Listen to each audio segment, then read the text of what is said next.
welcome to my YouTube channel, that's Bhagavati Classes, and today in this class I'm gonna tell you about the third FIOS principles of management, that is discipline. So let's get started. So what do you mean by discipline? Discipline refers to code of conduct, rules and regulations of employment agreement. Discipline क्या है? Discipline code of conduct है, discipline rules and regulations है, किसके? Employment agreement के। ये तो इसका meaning हो गया, ठीक है। अगर हम एक सिंपल वर्ड में कहें तो जिस ऑर्गेनाइजेशन में सभी रूल्स एंड रेगुलेशंस को फॉलो कर रहे हैं, जो कोड ऑफ कंडक्ट सेट किया उसको फॉलो कर रहे हैं, तो इसका मतलब क्या है कि वहां पर डिसिप्लिन मेंटेन करते हैं, ठीक है। कोड ऑफ कंडक्ट क्या है? What do you mean by code of conduct? Code of conduct is a set of rule. Code of conduct is a set of guideline. Code of conduct set of rules हैं, set of guidelines हैं। जो भी organisation में काम कर रहा है उनके लिए ये एथिकल स्टैंडर्ड सेट किए जाते हैं, जिसके अकॉर्डिंग उन्हें काम करना होता है। जब सब इसके अकॉर्डिंग काम करते हैं, रूल्स एंड रेगुलेशंस को फॉलो करते हैं, तब हम बोलते हैं कि वहां पर डिसिप्लिन मेंटेन कर रहे हैं, ठीक है। तो यही है डिसिप्लिन का मीनिंग। अगर हम बात करें कि अगर हमने ये डिसिप्लिन का जो प्रिंसिपल है, फ्योस प्रिंसिपल, इसको अगर हमने फॉलो किया तो इसका पॉजिटिव इफेक्ट क्या आएगा वो हम देखेंगे।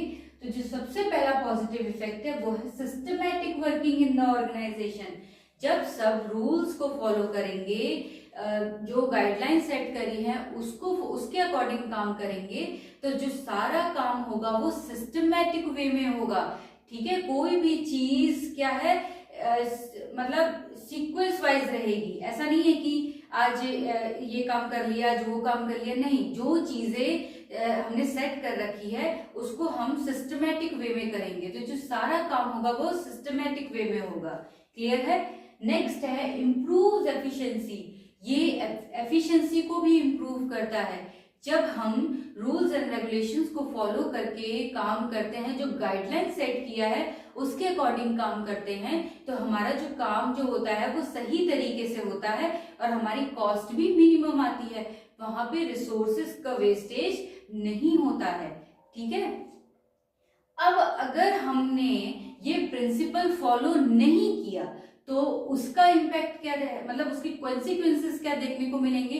तो जो सबसे पहला है वो है डिसऑर्डर, कंफ्यूजन एंड चाओस। मतलब कि यहाँ पर जब हम रूल्स एंड रेगुलेशंस को फॉलो नहीं करेंगे, गाइडलाइंस जो दी है उसके अकॉर्डिंग काम नहीं करेंगे, तो कंफ्यूजन क्रिएट होगी और साथ ही साथ जो काम जो हम कर रहे हैं वो ऑर्डर में नहीं रहेंगे, सीक्वेंस वाइज नहीं रहेंगे, सीक्वेंस वाइज वो काम नहीं करेगा।